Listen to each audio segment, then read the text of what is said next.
And if you stop it there, you can pinpoint the exact moment where his heart rips in half. Welcome to the Anglo-Italian pod. As always, guys, my name is Rory, and I'm joined by my very good friend Adam. Hey Rory, how are you this fine evening? Personally, all I'm going to say is I've started to watch Sunderland Till I Die and bear myself for that final episode where I'm sure I'll be reminded of that crushing moment at Wembley as a Wycombe Wanderers fan. But yeah, let's get back to the original question. How are you this fine evening? That Sunderland Till I Die. Only 3 episodes, disappointing, but Yes. Yeah, I would say watch it from behind your sofa, Adam, because that last episode is. Yeah. It got me super emotional, I'll be honest. But yes, I am good. And the keen-eared may have noticed that the opening line for the show was in reference to Jamie Carragher's reaction to the Kylian Mbappe news.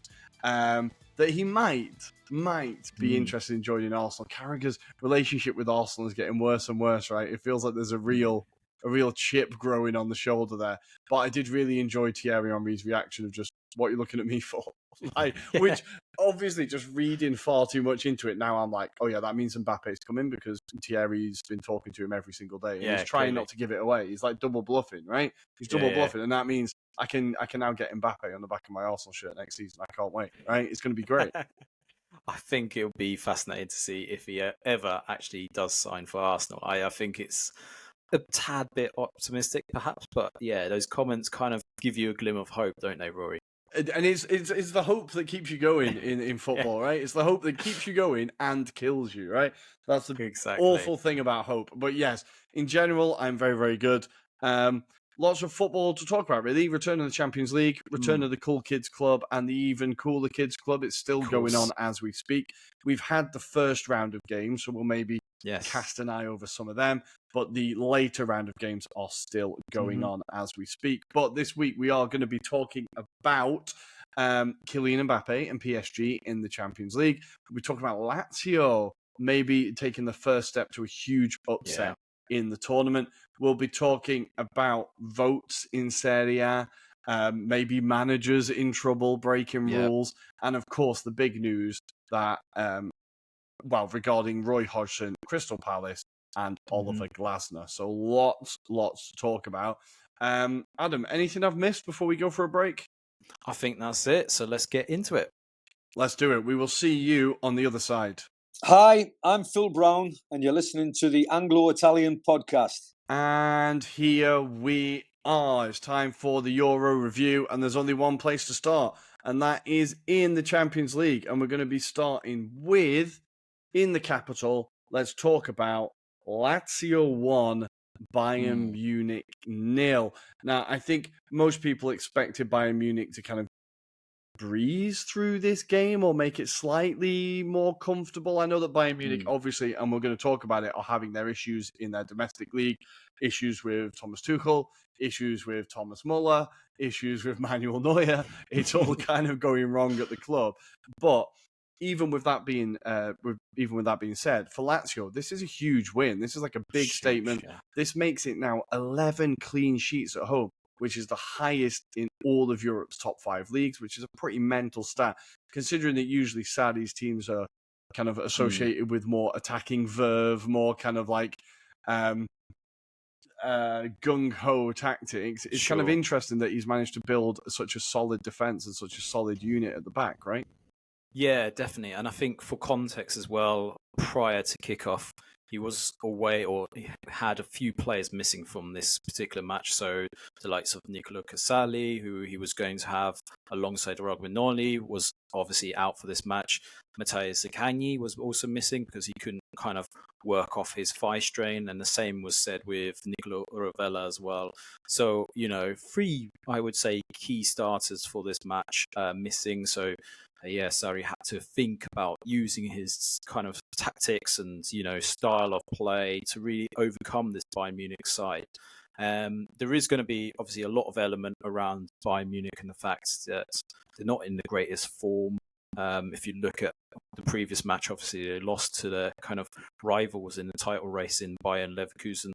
So that was massive in terms of momentum going into this match. But that said, Rory, I mean, look, Bayern Munich, I feel, offered quite a lot in this match, you know, in terms of possession and shots on goal. They had quite a lot, obviously not on target, it's been reported, but, you know, a lot of those opportunities weren't far off. And, you know, Provedal, yes, he didn't have to do a huge amount, but I think there was a lot of moments where you could have been a bit squeamish, where if one of those goes in the right direction, it could be a different match. But huge credit to Lazio for the way they went about it. Obviously roared by that crowd. It was incredible what the Lazio fans did to kind of spur them on.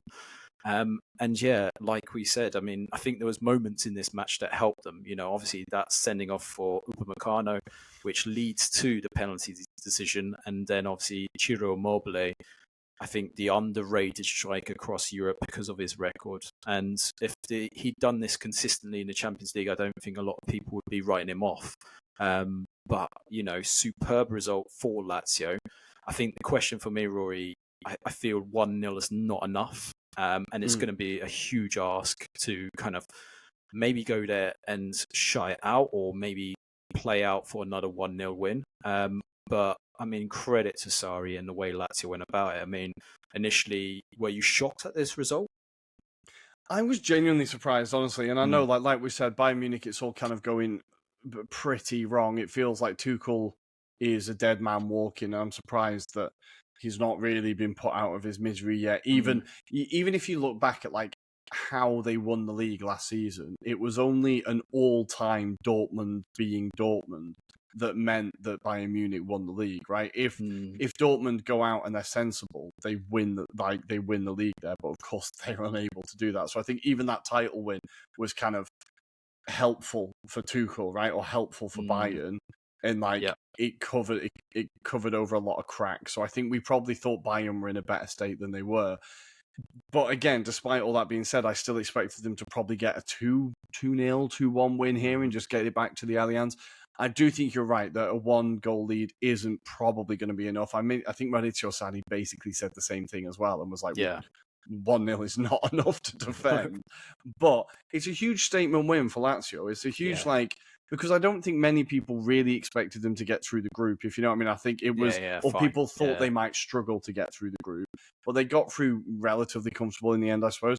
And I think it's just a statement for them and a sign of the progress that Sarri is having under Lazio. We know they're having a disappointing season in Serie A, but Milinkovic-Savic is a very difficult player to replace. They're not getting those goals from midfield anymore. Immobile's been injured most of the season. He's come back and he's scoring again like he does. This goal now means that he's hit double figures in all 8 of his seasons at Lazio. So that's his 10th goal of the season. So again, just one where just when he's in the team, he scores.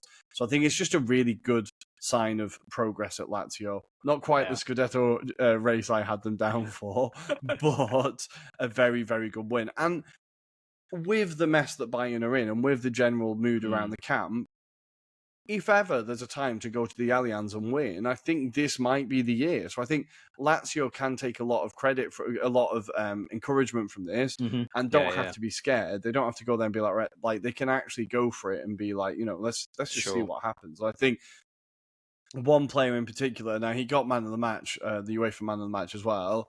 And he's one part of the ex-Arsenal players currently trying to ruin Harry Kane's career. Matteo Guendouzi, I was just so happy to see him doing well. I know that, like, as a personality, he's completely bipolar and a real pain in the arse, and it was never going to work with Arteta. But as a player, in those dark days at Arsenal, with Emery or whatever, he was one of the players that was super exciting, always gave absolutely everything for the shirt, and was like just a dynamo in midfield. And I'm just happy to see him kind of finding a home, finding a club that kind of suits his basket case personality. And I think in this game, he just absolutely ran things defensively. He won like all of his duels, won all his tackles. He was just stopping everything in midfield. And then, as he was always capable of doing, his line-breaking passes and his forward passes are just so incisive, so quick. I think there's such a good player in there. It's just about managing him. But I just think seeing him play so well, I was just really happy for him. And I think it was just a really notable performance on the big stage. Like, and he's still, because there was a lot of like accusations of immaturity and stuff, and I'm sure that is still there. But if he has performances like this on a regular basis, Lazio have got a really good buy there because he did well when he was in Marseille as well, right? Marseille, I was just going to say it's probably the opposite of immaturity now. He's matured, doesn't he? I think he's started to find his rhythm a bit more. There was always those promising signs, shall we say, of a player in there, right? And like you allude to, I think it was just his being level-headed, probably just understanding when he can do things and when he should pull out of it. I mean, he was very emotional. It's fair to say he was very emotional when he was at Arsenal, and I think that kind of tarnished his reputation to an extent. Obviously, going to Marseille was another basket case of a club, but maybe they both suited each other in that respect. Yeah, some people just thrive on the chaos. Some people thrive on. I think with Arteta, it was obviously never ever going to work. I think the second there was that Brighton game where he was saying to Mopai, like, "Who are you? How much do you earn?" I just think Arteta was like, "Yeah, we don't need you at this club." But it was a fantastic performance from him. I really, really hope he continues to do really well because I genuinely have a soft spot for him. But for Bayern, this is kind of last chance saloon for Tuchel now because it looks like the Bundesliga is slipping out of their fingers now. Obviously, I think Leverkusen are still unbeaten, right? They've lost, still unbeaten. They haven't lost a game. They've drawn this was meant 2 to be or 3, but they're not unbeaten. This was meant to be their hardest game of the season. They go away to Bayern, win it, and easily, right? Not even like 3-0 flattered Bayern Munich. Like it could have been a lot more. Could have been worse. For Tuchel, this is if they don't turn this around, where do Bayern go from here? Because Harry Kane was supposed to be the last piece in this jigsaw. We know that their defense, like they still don't have the João Palhinha, right? They still don't have that defensive ball winning midfielder. But this squad should be doing a lot better than it is, right? Yeah, 100%. I think even in that particular match, we saw probably the worst game that I've ever seen Kim play for Bayern Munich. But yeah, there's been for months and weeks rumblings around Tuchel and the fact that he's not getting the kind of buy-in necessarily from the team and supporters. And I know he even did a kind of interview with Archie Rintuts. I saw the clip, which was basically Archie kind of asking him, do you think if you were in England, you would get this amount of like abuse that you're getting in Germany? And he says, no, because I think you were much more understanding of the long-term projects. And this feels like, with Germany, especially Bayern Munich, you have to deliver quite quickly. You only have to see Niko Kovac's reign. He won the Bundesliga, but only just, but nothing else. And that was probably maybe very similar circumstances in terms of the quality of team that he had available to him. I think Tuchel wants to kind of evolve that kind of style of play. And I think a few of those players have been very relaxed. If you look at the way they kind of progressed under Nagelsmann, for example, and prior to that, Hansi Flick. Hansi Flick obviously got them a lot of glory at that point, but I wonder if at that point maybe they needed to transition a lot more, potentially move on some of the players. I mean, you only have to look at Joshua Kimmich in this particular match, and he's not the Joshua Kimmich that kind of came into that midfield. He's not the same player. Leon Goretzka, again, someone that I think really highly of, but he's just not performing as well. So I think there's a few question marks. Obviously, Musiala at the beginning of the season, I thought, you know what? He's a player that is the alternative to Jude Bellingham. I mean, he's someone that you want on your team. And again, in this match, I wouldn't say it was been that as inspiring. I think this is the problem that Bayern Munich have, is that kind of blend of players and keeping that balance right. And I think at times Thomas Muller is that kind of equilibrium sometimes for them. So, yeah, it's worrying times for Bayern Munich. But, they've got so many great players. That's the thing, Rory. They just need to find someone that can bring harmony. Maybe it's not Tuchel. Maybe they need to think of a different manager. But I'm not necessarily saying that Tuchel's bad. A lot recently as well. It feels like they've gone through a lot of managers recently, and maybe they do need to just stick with someone for a while. Like it feels like it's been upheaval there for a very long time, and the success of just winning the Bundesliga has kind of hidden those sins, I suppose. But yeah, I don't feel like it's the right fit with Tuchel. I feel like he should be getting a lot more out of that squad, and I feel like even the interview, seeing Thomas Muller losing his shit in the post-match conference. Thomas Muller, I don't think I've ever seen unhappy. And for him to be like losing his shit, you're like, okay, not everything is right in the changing room. Not everything is going well. And we know that in the past, Tuchel has lost dressing rooms very, very quickly. Like when he was at Dortmund, I think he lost it pretty quickly. So he's got a bit of a track record. Yeah. No, exactly. And I think he's got a bit of a track record of this happening. So I think maybe it's time for him to be relieved of his duties, but I'm not sure who Bayern Munich go for. I'm not sure what their plan is, but if Lazio dump them out of the Champions League, and I think that's almost certainly Tuchel done, so it will be a lot riding on this last leg, a lot riding on the final leg of this one. But let's leave that one there. Congratulations again to the Laziali, an incredible win there. And let's go to the other big story of the week, I suppose, in the Champions League. PSG 2, Sociedad 0. Of course, Kylian Mbappe opening the scoring. I felt really bad for Sociedad. They played, Real Sociedad. There was a journalist this week who said you can't just call them Sociedad. I feel really bad for Real Sociedad. They played so well first half. They played really well. They just couldn't get a goal. And I feel like if they got the first goal, we know what PSG are like in the Champions League. They get in their heads, right? And I feel like if Real get that first goal, then it's a completely different game. They were amazing first half. PSG was super passive. But then second half, it was never going to be the same. Luis Enrique kind of fired a rocket up them and was like, would you like to press? Would you like to try and win the ball? And then all of a sudden, Mbappe and, of course, Bradley Barcola, a player that lots of people are getting very excited about, got the goal. It kind of feels like this tie is over now, right? Yeah, unfortunately, if you look at the form of Real Sociedad leading into this match as well, it hasn't been great in terms of the league campaign. It's fair to say that they've had a few issues with injuries as well. And that kind of form that they kind of started this Champions League campaign has kind of evaded them. And PSG, I think it was just quality on the day. You know, look, they've got the experience, the nous. When you've got a player like Mbappe, who's just gunning for it at the moment, you can see in terms of his play and how he was approaching that particular game, he was determined to do something. But yeah, you've kind of taken my thunder when we're talking about Bradley Barcola. He looks an exciting talent. The way he was kind of very kind of penetrative with his pace. I mean, he was just scary with that. Showing that kind of promise, because at the beginning when he was brought in from Lyon earlier this season, a lot of PSG fans weren't too complimentary about him and the way he was playing. So I think it was that period of getting used to kind of the style and the way that they wanted him to play. But yeah, in this match, he kind of tore that right back and constantly a menace down that kind of left-hand side for PSG, which I think is going to be interesting to see how that evolves, because, you know, you've got certain players that will come back to PSG next season as well. So yeah, obviously, I won't steal your thunder when we're talking about the key story of rounds, a certain Mr. Mbappe. But when we're talking about this particular game, I think it's fair to say they are definitely already, you know, they can say they're already through to the next round, right? But do you know what? Don't disregard Real Sociedad. I think they will give a bit of a game at their place. And let's see. I mean, look, they've got nothing to lose. This has been a great adventure for them. Unfortunately, they've been paired up with a big side.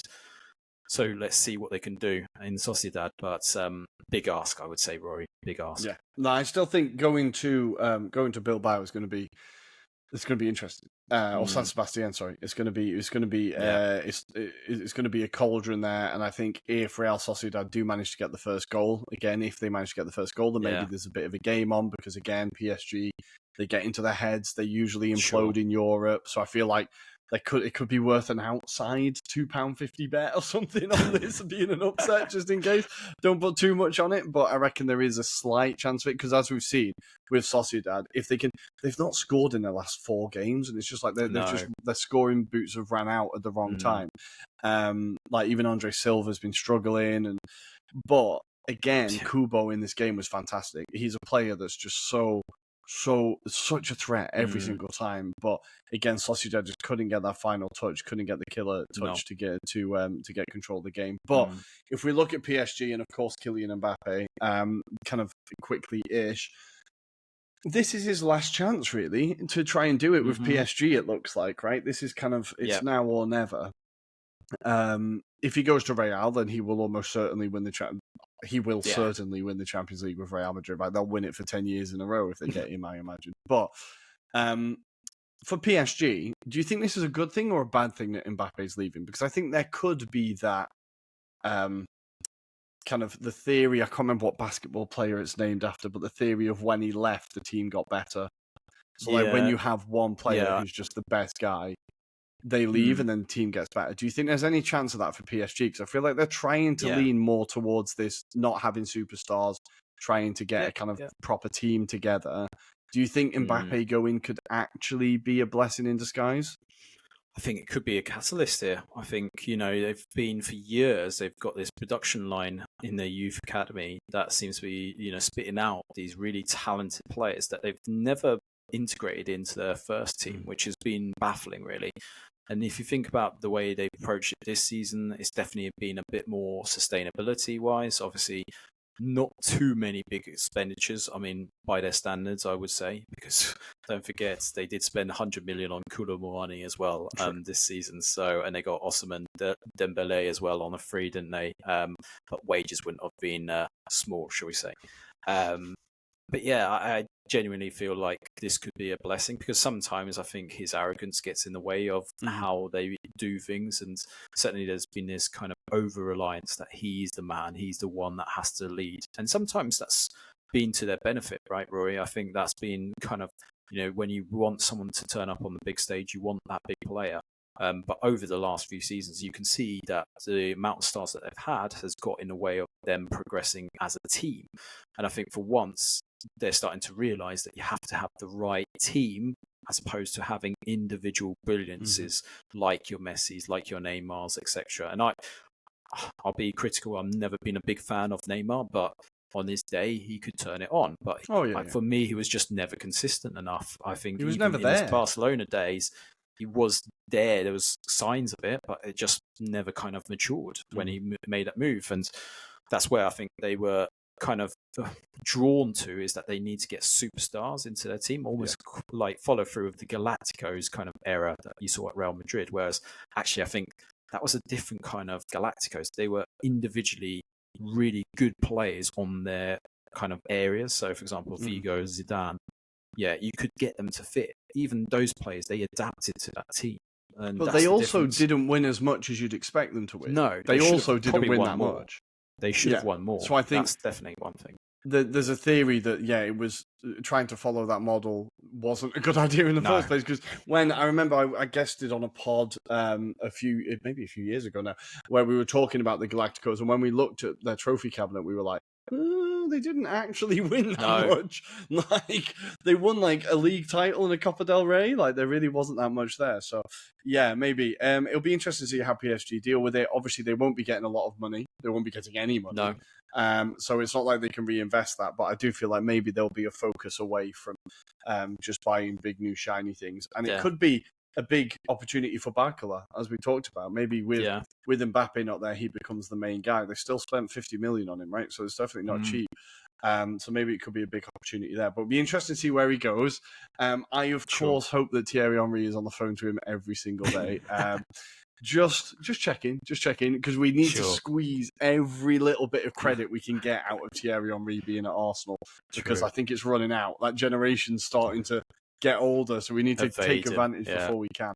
I know it's not going to happen. I know he's going to go to Real Madrid, and I know Real Madrid are going to win everything for the next 10 years, because you look at that team, that midfield, Tchouameni, Bellingham, and Camavinga, and then you've got Vinicius, Rodrigo, and Mbappe. Don't forget Yeselu. And Yoselu, of course. Well, will Mbappe get the starting spot? It's going to be a tricky one, right? That would be quite funny. Competition for places.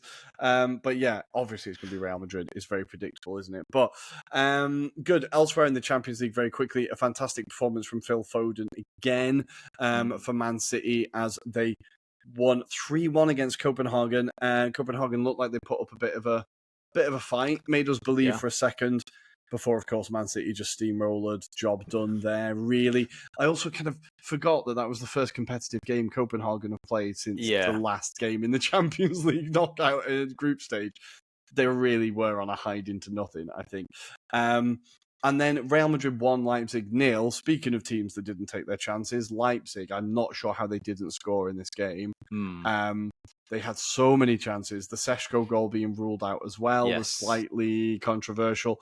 But Real Madrid got the goal. Brahim Diaz getting the goal before, of course, injuring himself. But a huge win for Real Madrid considering they were not at it. No, yeah, this is true. They were obviously missing Jude Bellingham amongst others in this squad. Lunin, who was in the Real Madrid goal, the Ukrainian, superb for this match. Had to pull off some incredible saves just to keep them into it. But yeah, when you think Tchouaméni was the centre back, which is just mental, because that shows you how. And he was really good.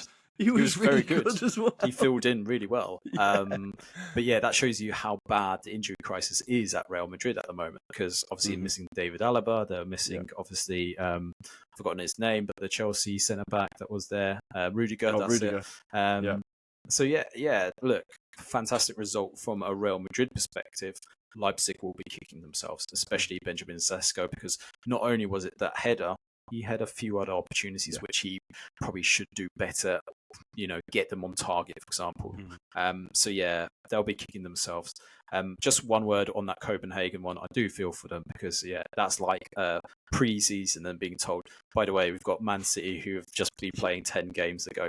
So yeah, it's never easy or fun. And I think, to be fair, they played it in the right manner as well, in fairness.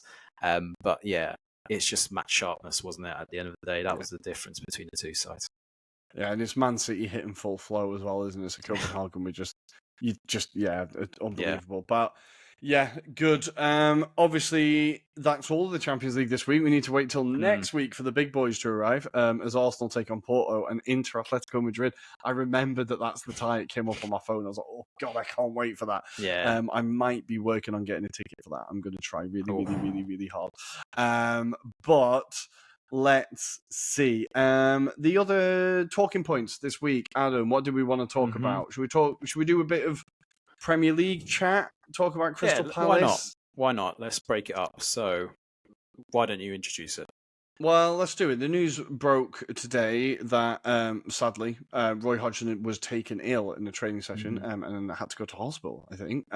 So our thoughts are with him and his family at this time. We hope to see you up again soon, Roy. But this has meant also that it looks like Roy Hodgson's gone. Have they announced that they've sacked him? No, still no. There's nothing's been confirmed. However, it is definitely set that Oliver Glasner will take over at Crystal Palace, which is probably going to appease a lot of the Crystal Palace fans, right, Rory? I think so. It's kind of an interesting one because when we've talked about who Palace should go for, we were looking at these project managers, these kind of philosophy managers.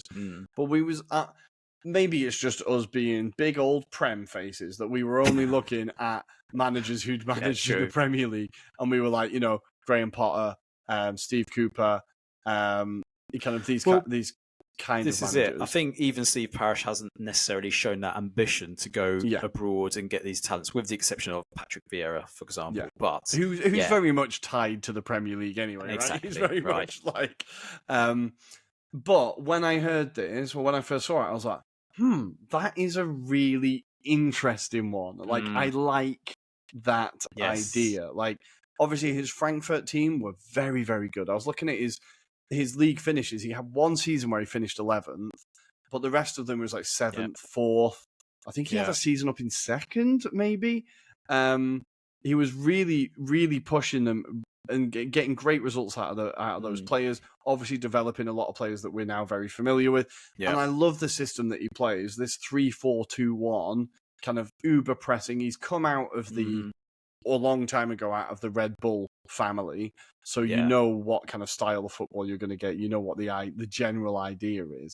But as I was looking at, kind of reminding myself of his tactics and his football, I was looking at the Crystal Palace squad as well and being like, there's a lot of players here that he could get quite a lot out of. I really like the idea of like even a player like Jeffrey Schlupp, who his statistics actually aren't that bad. He chips in with quite a few goals for Palace. Him as wing-back would be massive. I like the idea of Tyreek Mitchell getting full license to go up and down the pitch. I think obviously Elise and Eze, when they're fit behind a striker, it's gonna be incredible. Yeah, Odson Edward rather than Mateta. Hopefully, like it feels like there's a lot there that he could really play with, and even the three at the back. Like you've obviously got two centre backs in Anderson and Guehi, who can both play. They can both play with the football, right? They can both pass.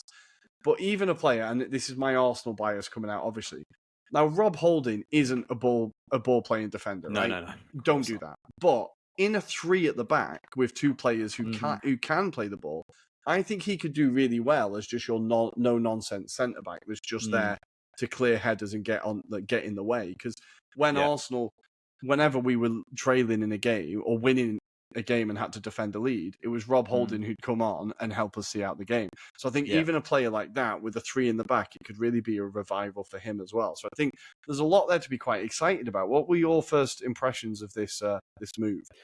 Yeah, I think I was reminded of that Europa Cup final win against Rangers, that particular performance and that run up, because obviously we saw Kostic, for example, who's now at Juventus, his kind of contribution in that kind of run up to that competition final. Jovic, for example, in the previous season, playing a huge part alongside Adrian Silva, who we mentioned earlier, who now plays for Real Sociedad. Yeah. And what was fascinating, actually, I was reminded myself today, was looking at clips of how they played it, but also, Roy, it was interesting his kind of tactical philosophy in terms of training, for example. So he plays a 7-on-5 kind of move, which is basically you've got 7 attackers, 5 defenders. But what they do is when the team that's got the 5 defenders wins the ball, then there's 2 players that drop off from the 7 to make a reversal, and it's basically then down to that midfield to compact and make sure that they kind of get the ball back quickly, which was fascinating to watch. It must be like fascinating from a bird's eye view to watch that as well, but just seeing it in motion was incredible. And I was like, wow, this guy, the way he approaches it, again, he's got this very much of philosophy that Pep kind of instills, which is lanes. So across the kind of sections, if a player is dragged out of position and someone drops back, for example, and what was really highlighted was Dimitri Kamada, who now is at obviously Lazio, and how much of a pivotal role he kind of plays. So even though Kamada was more of a defensive midfielder for Frankfurt, for example, it was always the ball was going towards him, and he would either drive with it on the right or left-hand side. So it was never necessarily always in the centre. However, when he got the ball, he was able to drive. And I think that was what gave him that prominence, I think, and as well as that build-up to the World Cup. So obviously, I think just that kind of a fluidity of that style of play, I think that's going to be so appealing, and it'll be fascinating to see how that kind of transitions in the Premier League, because I'm for sure against certain teams even, that's going to be almost like a De Zerbi effect. It's going to be just like incredible to watch. So I think on the plus side, that's going to be really enticing for Palace. And he's got the credentials where he's won the DFB. They reached the final of the DFB final. But he's managed to win a cup, obviously, in the Europa Cup, which is what Palace fans really want. They want their team to be in Europe, at least competing for those European places. And I think, obviously, if he can just get them like an FA Cup or a League Cup, that would be the first stride in terms of getting him that place. But also for his career, I think that'll be massive as well. Yeah, I think the thing that really encouraged me was just his league finishes. I was like, he always finishes around the European places. Like with the teams he's got, it's always Europa League spots, a Champions League spot, whatever. Yeah. Like they're always around the European spots. I think his league performances have been very, very good, and all Palace fans are asking for is just a little bit of a kick on. So we're not going to say he's going to come in and they're going to get Champions League next year, but we might see them starting to flirt on the outsides of the Conference League, right? We might see them challenging later on in the FA Cup, maybe making a run at the League Cup, like you said, just a little bit more ambition. I think it's a really, really exciting potential appointment, because who knows, we're going to spend half an hour talking about him now and they're going to appoint someone else. But as an idea, this would be a very nice appointment. Just covering ourselves. And I think I would be really, really excited to see him in the Premier League, because I think obviously 100%. His time at Frankfurt just kind of came to an end. That was fine. But I feel like every fan of clubs that he's been at really, really like him. They all have, none of them really have a negative word to say about him. He did a very good job when he was in Austria with Lask. I think he did really well with them. Yeah. So he's always been kind of just slightly punching above his weight with the clubs that he's with, which is exactly what Palace needs. So I think, really, really exciting one.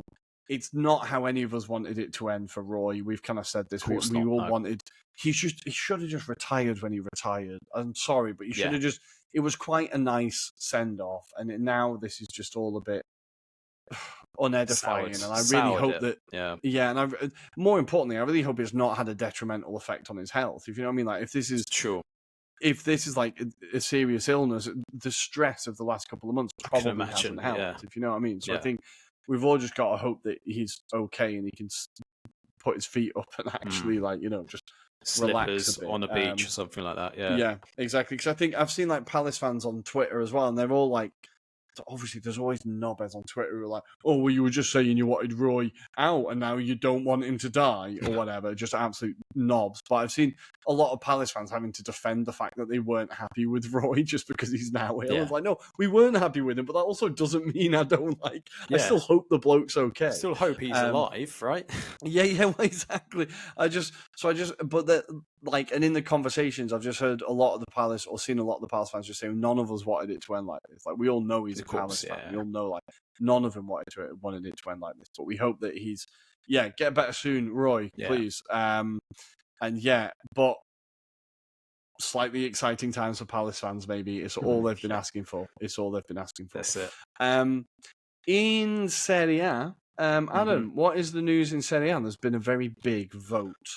Yes, there was a big vote, and this was to look at reducing the amount of teams that participate in a season. So looking to reduce the current format from 20 teams to 18. Now, it wouldn't surprise you, but there was 4 teams in particular that were keen to reduce this, and this was Milan, Inter, Juventus and Roma, the teams that are likely to be in the new format of the Champions League, where obviously this year's format is completely then scrapped. It goes into league format, and therefore they will accumulate more matches going forward.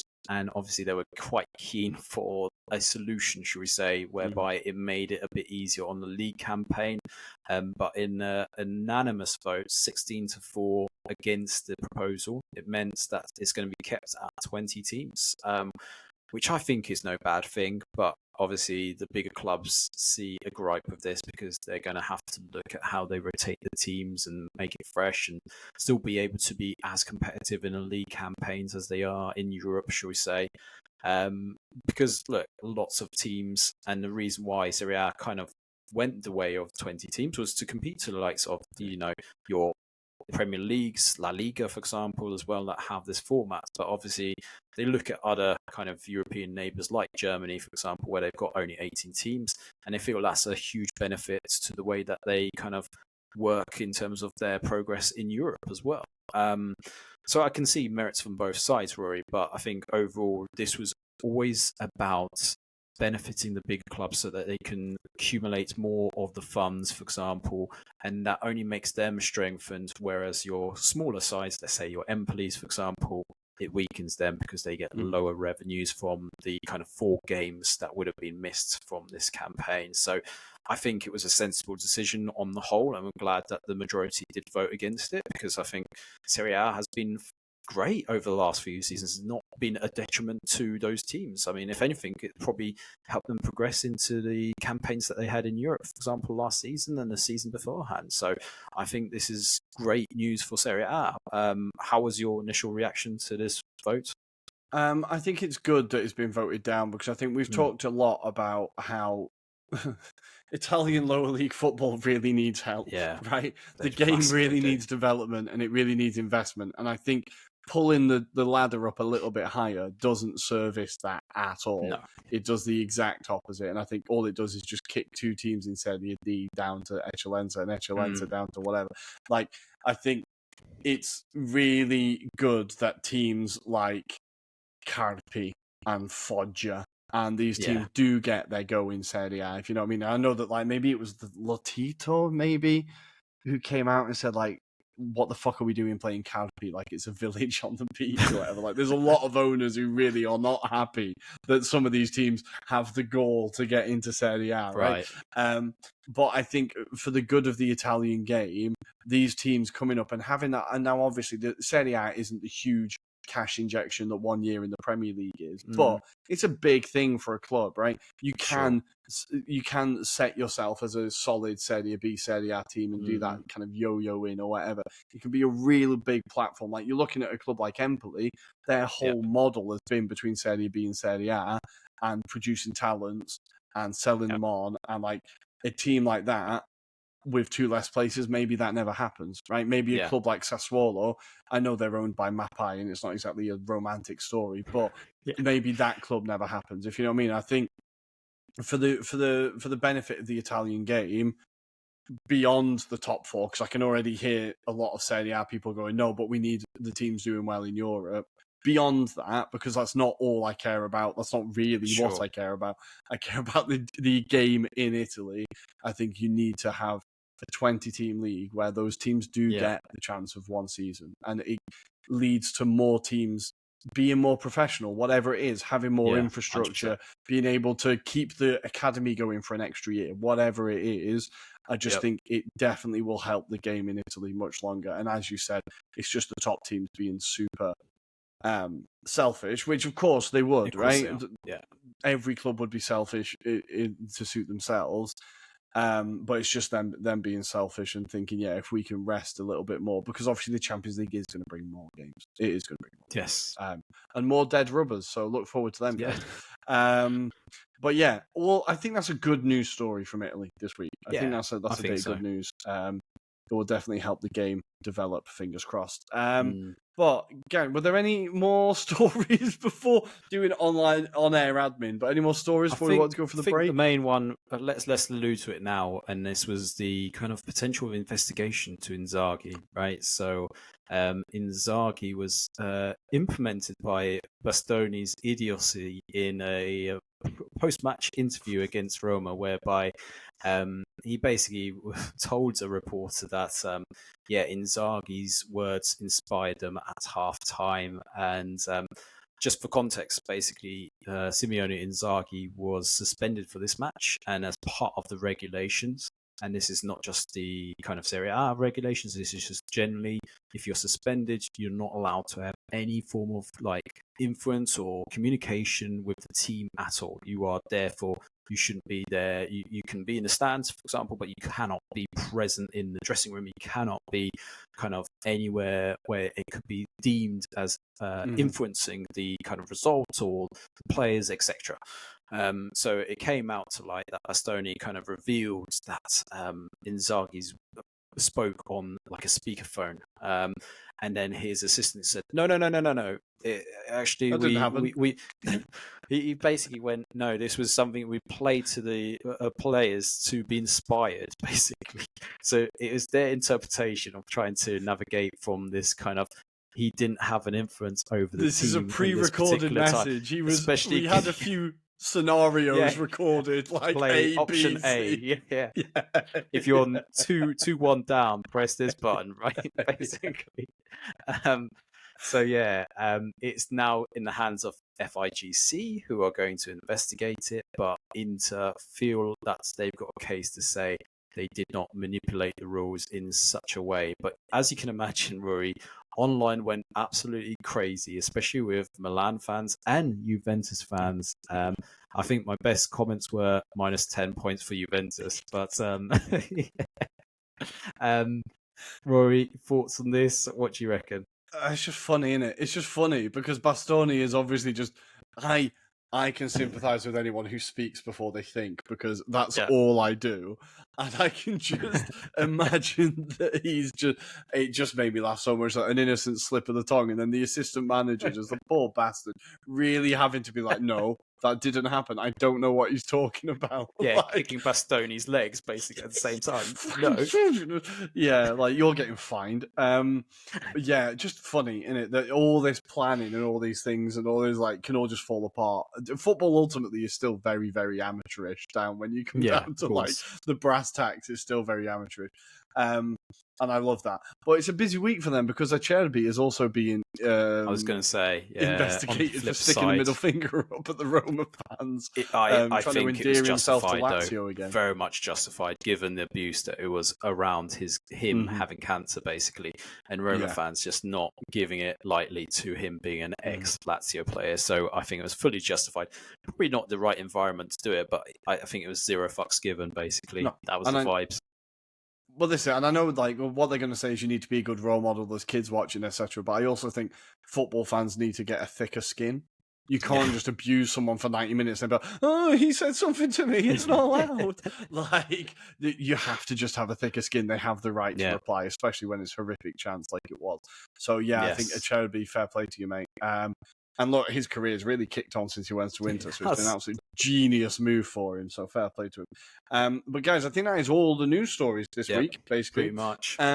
So we're going to take a very quick break, and when we come back, we're going to do our weekend previews for Premier League and Serie A. We will see you there.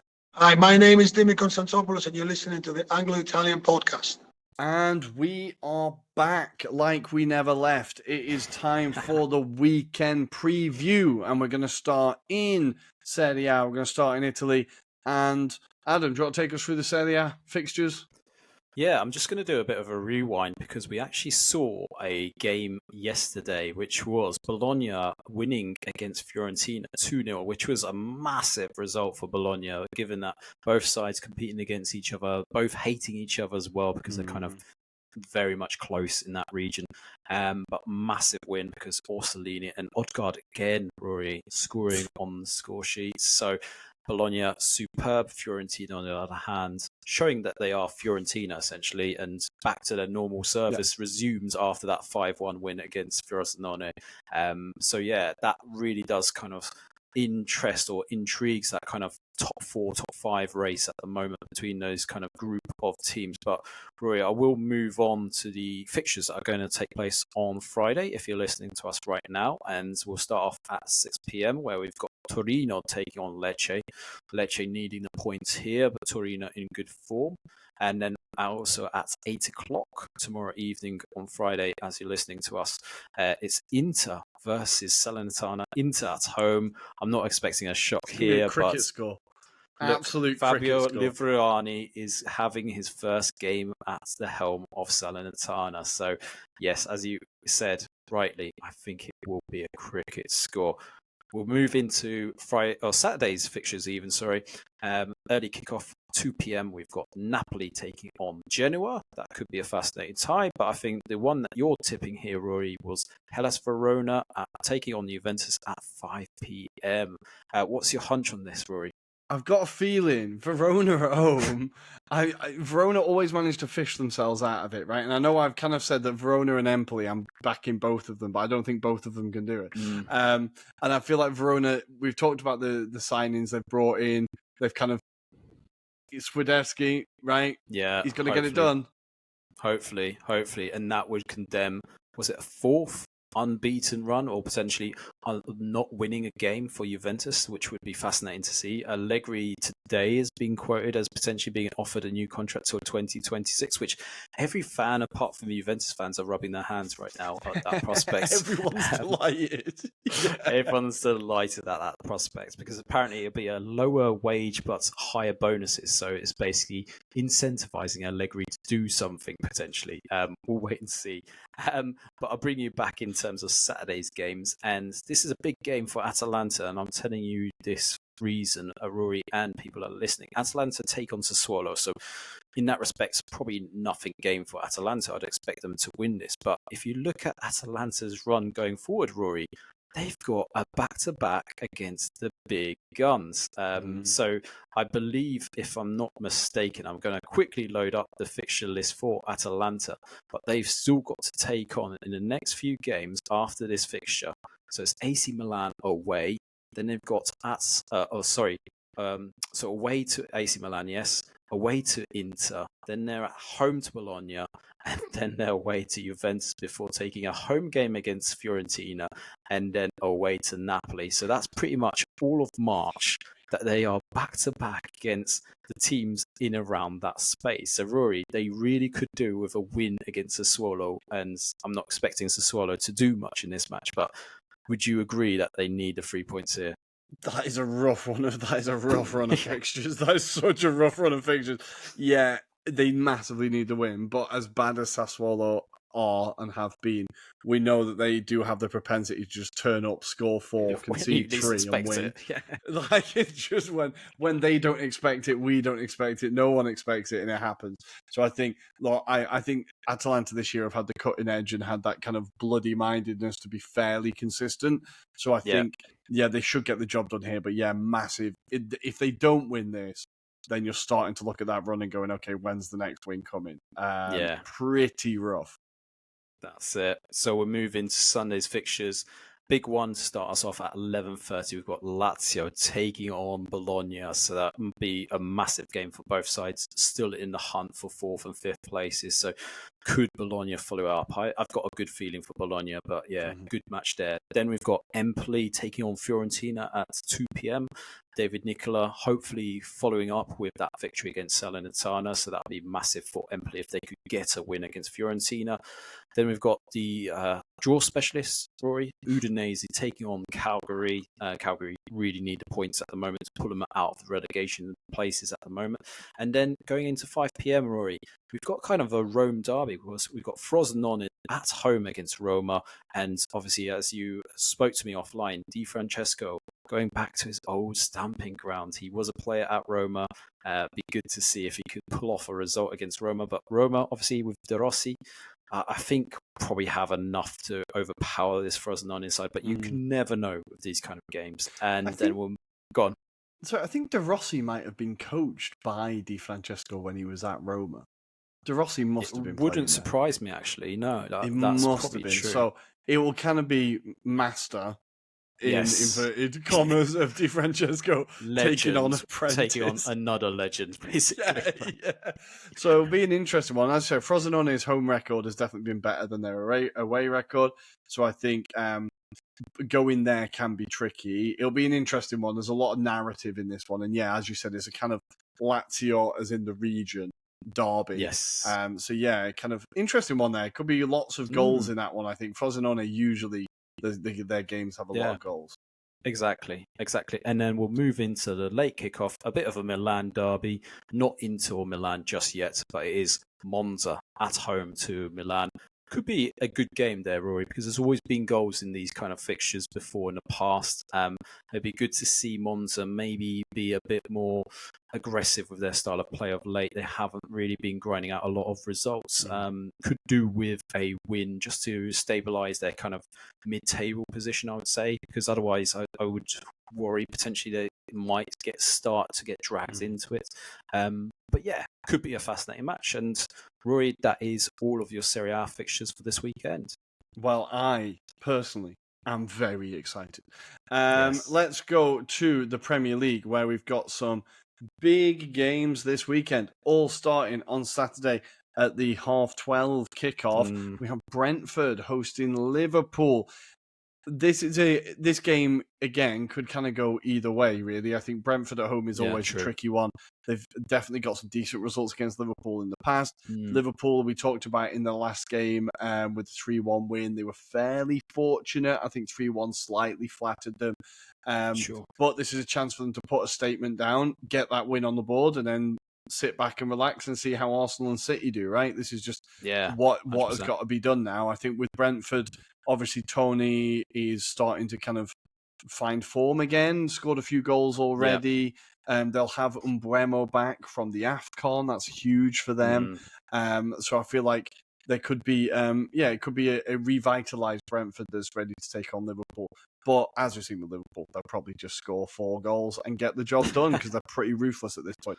The first of the 3 o'clock kickoffs on Saturday, we have Burnley hosting Arsenal, the team that have scored the most set pieces in the league against the team that have conceded the most set pieces in the league. That's all I'm going to say about this because, that's all I'm going to say. The next ones of the 3 o'clock kickoff, we have Newcastle taking on Bournemouth, Eddie Howe hosting his old friends. Newcastle, a lot of fun this year, right? Conceding lots of goals, scoring lots of goals. Bournemouth, a lot of fun. Scoring lots of goals, conceding lots of goals. I think this game will definitely, therefore, be 0-0. 100%. But I think this could be a very interesting game. I kind of fancy Bournemouth to get at least a draw there. I think the St. James's Park isn't quite the fortress it once was.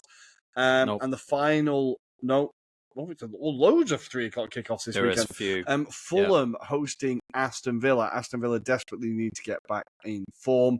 Obviously, unlucky with that loss against Manchester United, but on a bit of a bad run now. I think Fulham, if it was Fulham at home, they've been pretty decent, though. What do you think Villa can get something here for Fulham at Craven Cottage? I think for Villa's point of view, they really could do with something as a scrappy win at this moment in time. We did kind of allude to it on Monday night's review, but I think potentially Fulham have enough to overcome this Villa side. Potentially, it might be point a piece, should I say?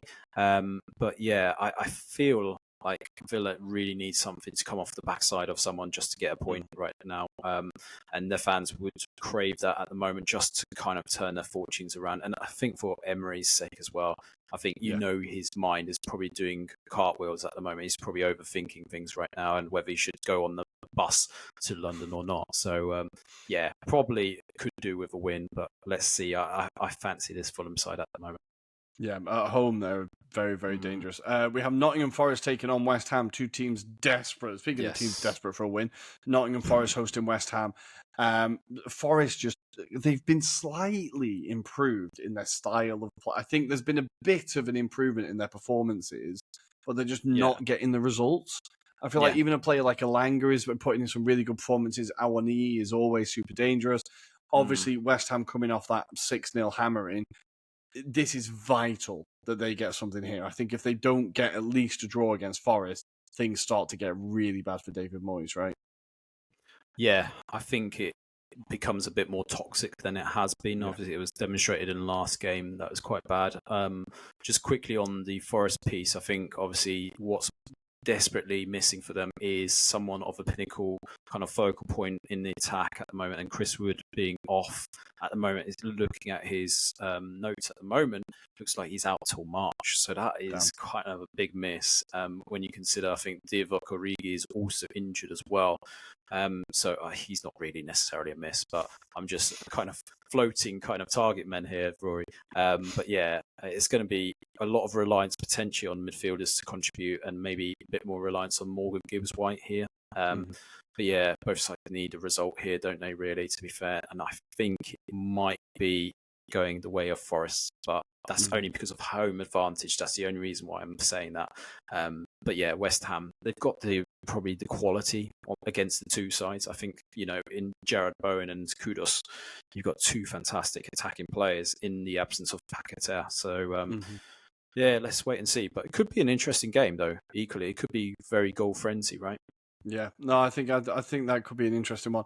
And the final one of the 3 o'clock kickoffs, a super interesting one. Tottenham taking on Wolves at the new White Hart Lane or whatever it's called. Wolves, I think, obviously having a fantastic season. Cunha, come on, mate. You're in my fantasy side. He's injured. Is he injured? Oh, I'm going to have to take him out. God damn it, Cunha.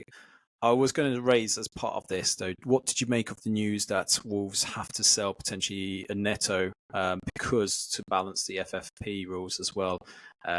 Yes, apparently Tottenham, you wouldn't be surprised, are sniffing around him. So we've been linked with him for a while as well. Arteta has been a long-term admirer of Pedro Neto, and I need to see him and Martinelli in the same team because we would absolutely butcher people.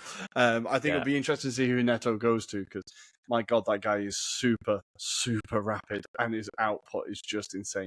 But I think this game will be really good. Tottenham Wolves, I think that'll be a fascinating one. I think Tottenham will probably get the job done, but I think Wolves will push him fairly far with that one. And then the late kickoff on Saturday, it was 4-4 last time. I don't know if it will be that this time. Manchester City taking on Chelsea. Is it going to be as chaotic? I feel like Man City are just going to, the first 5 minutes, shot in the back of the head, game over. Let's just see this one out, right? Pretty much. I think it's going to be annihilation. I'd be surprised if Man City don't score more than 2 goals and they don't keep a clean sheet. Let's put it that way. That's why Chelsea is so bad. And on Sunday, we have Sheffield United taking on Brighton. We have Luton Town hosting Manchester United. Now, this is Luton Town at home have caused problems to every single team, right? Arsenal scraped through with a win. Spurs scraped through with a win. Liverpool drew. All the big teams have gone there and really struggled. So now it's Manchester United's turn, right? I think if there's any game that can end this Manchester United kind of mini revival, it is Luton Town and Ogbene. How do you feel this one going? Yeah, I've got a feeling that Luton Town could pull off a shock here. And I wouldn't necessarily deem it as a shock anymore because Luton Town have been so superb, really, for this season. But yeah, I do feel there were signs in the last few games where Man United have been a bit lethargic in terms of their approach. They've been very laxical, although, they seem to have got the balance up top. I think if you think about the way Luton are going to play and approach it, I think they're going to pen Man United into their half. And I think that's where they kind of struggle. They don't know what to do sometimes. So it'll be very much a case of, do they exploit the wings to kind of get the likes of Garnacho and Rashford onto the wings as soon as possible to counter-attack? I'll be surprised if we see Anthony turn up for this match. But yeah, I just think potentially Luton are going to do their very best to just stifle that midfield and just make sure that they can get to the second ball or first ball and just go at them. All you have to do is run at that defence, and I think if you run at the defence, that's it. Yeah, Manchester United still give up a lot of chances. They still give up a lot of chances, and Luton, if anything, they are clinical. Apart from last week against Sheffield United, they are very clinical. When they get chances, they tend to take them. So that'll be a really interesting one. Lovely bit of Sunday night, a Sunday afternoon viewing that. Yeah. And then on Monday night, we have Everton taking on Crystal Palace. I feel like this is a big one. If Everton win this, they kind of start to drag themselves a bit out of trouble. If they lose this, Crystal Palace have basically got what it would be 7 points between them then, and it would basically kind of see off Crystal Palace's relegation worries, I think. I think this is actually a really big game for a Monday night. Probably why they put it on Monday night. But how do you think this one could go? Goodison Park, under the lights, the level of booing could be insane, Adam. For both sides, right? Lots of booing. Depends who's the manager, right? But yeah, I think this could be fascinating, as you allude to. I'm not necessarily thinking off the top of my head that, I'm looking at the form of Everton. They haven't been great. As much can be said of Crystal Palace as well, to be fair. And I'm just trying to look at their kind of last few results. I think they were just unlucky against Man City in that game because, they did hold them off till about 70th minute mark. So the only thing that I think that worries me, Rory, is the lack of goals from an Everton perspective. So I feel like Crystal Palace probably have the edge in that department. They might be a bit more clinical up top, just maybe not as defensively minded.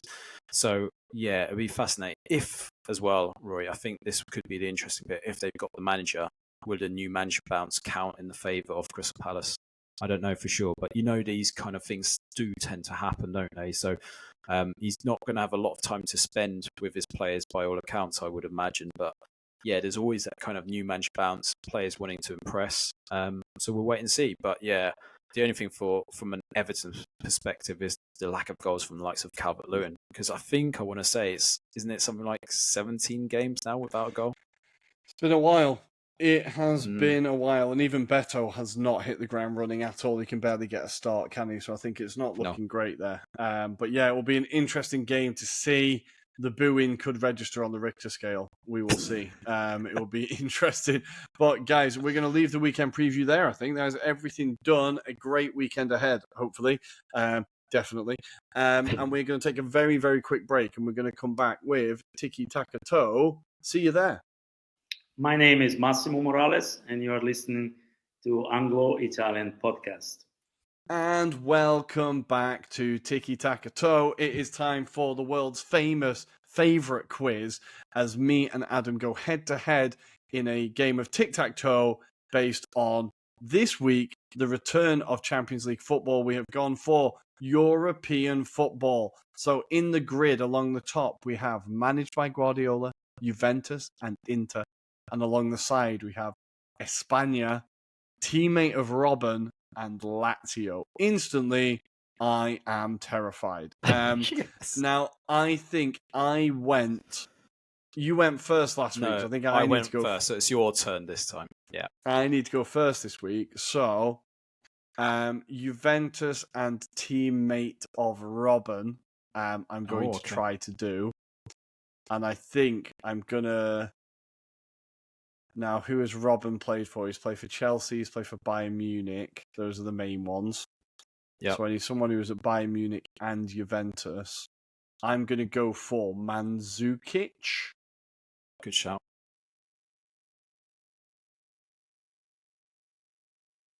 Very good. So and it's right. Oh, thank God for that.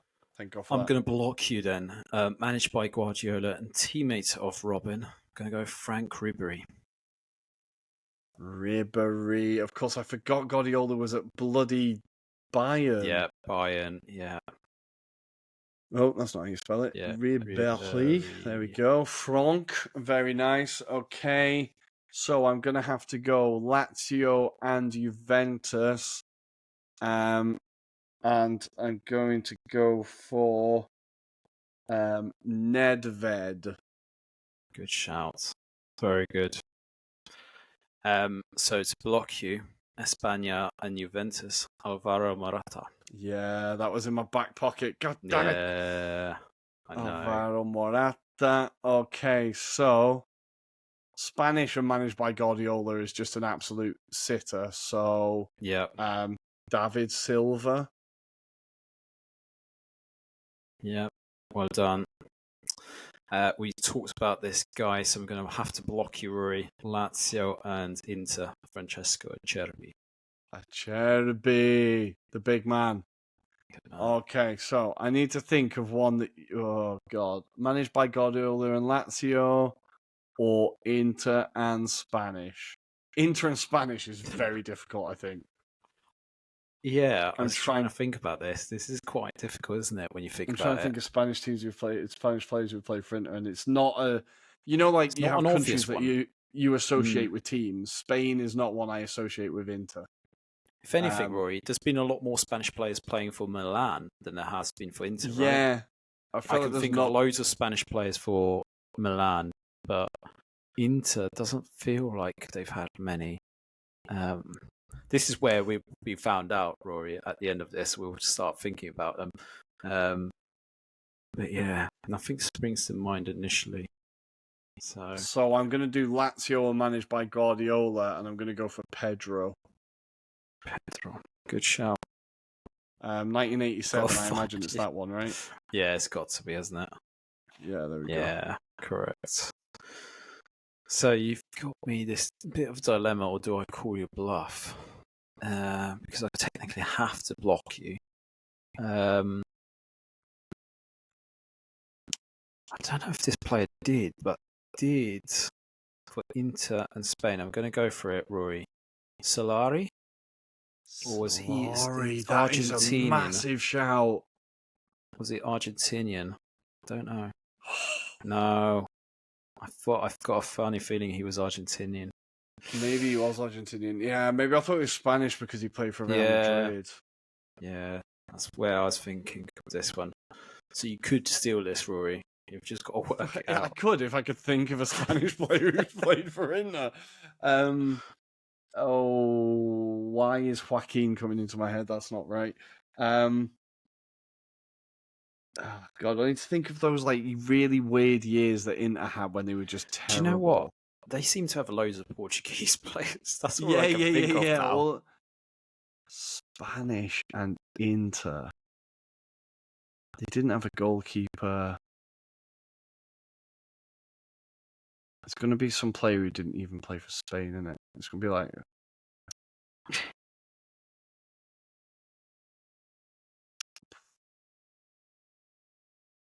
Because I can think of Brazilians that played for Inter. I can think of...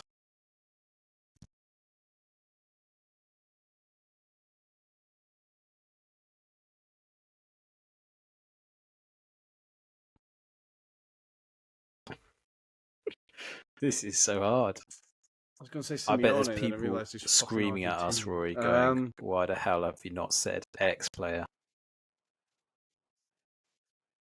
No, I know. Yeah, people are screaming it. I keep getting like random plays, like Ruben Barajas is coming into my head, and I'm like, that guy never played anywhere apart from Valencia. God, I hate this game.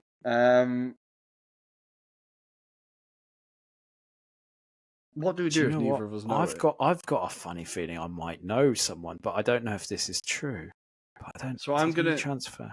Go on, you go for it because it's your go anyway. But if we concede, then we can call it a draw. But I think we should, both of us have. You should have a go now, and then we should have like a lucky dip. Okay. We just guess players, and whoever gets it wins this game, right? Right. Let's do it. So I'm gonna have. So you've got technically 2 shots at this.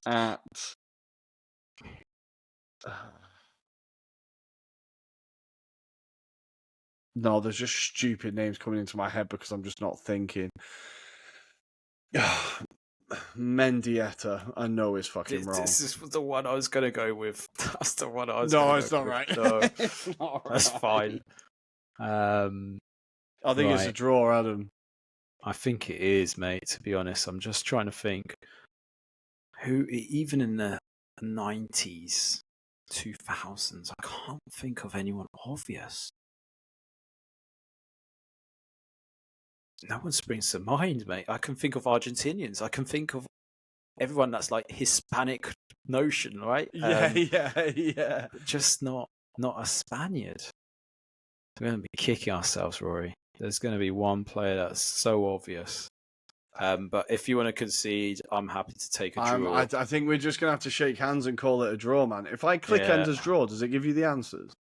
I don't know if it does, but do you know what? I'm going to try and find into Spanish players now, just to really ruin it for both of us here. Reveal missing players. Go on, let's have a go. Let's see what it does. Oh, there's an advert. We don't get paid for this advert, people. This is not an advert. We don't get paid for this. If Phillips want to pay us, though, we'll take the money.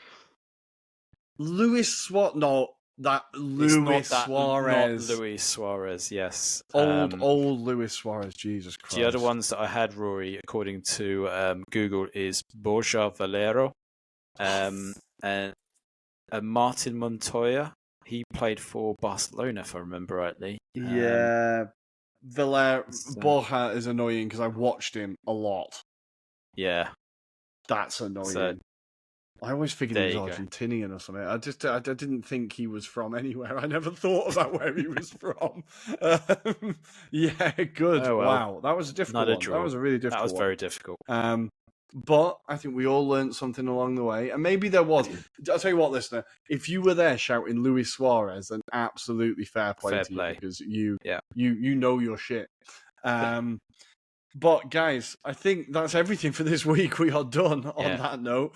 A lot of draws. We need to sharpen up, man. We need to sharpen up, and I'm gonna have a few practice rounds away from the pod, I think. But Adam, anything to say before I send these people off with have lovely weekends? Well, just to say, if you can, give us a review on your favourite platform. It'll be really appreciated. We did come across one reviewer, so we do apologise to that reviewer if we didn't satisfy their needs. Unfortunately, we did annoy them, Rory. But other than that, Rory, I'm not going to spoil it for the listener. They should go and have a look at this review. But otherwise, if they can do us a really big favour and just get onto TikTok, download it, follow us, and then delete the app. We'd be happy with that, right, Rory? So that's all we need our followers to do. I know there's only 30 of them, but if they could do that, that'd be really appreciated, right? It would be very, very useful. So yeah, at Anglo-Italian Pod, if you do fancy joining the 21st century and getting on TikTok and seeing all our incredible output and content there. As always, you can find us on Instagram, also at Anglo-Italian Pod. You can find us on Twitter at Italian Anglo Pod. And you can join us on Monday evenings at 8:30 GMT for our Monday Night Euro review show, where we'll be looking back at all the fantastic action that will definitely happen this weekend. And we've got a guest. And we've got a guest to be revealed. We have a guest, exciting times, who will be joining us with links to Italian football and Italian football coverage as well. So very exciting times. We will see you on Monday. And as always, this time we do have a quote to send you off. I just need to unlock my phone. And here we go. You can win trophies by spending a lot of money, or you can win trophies by building unity. Unity in the team, in the club, and with the fans. Thank you, guys. We will see you next time. Ciao. A dopo. Ciao, ciao.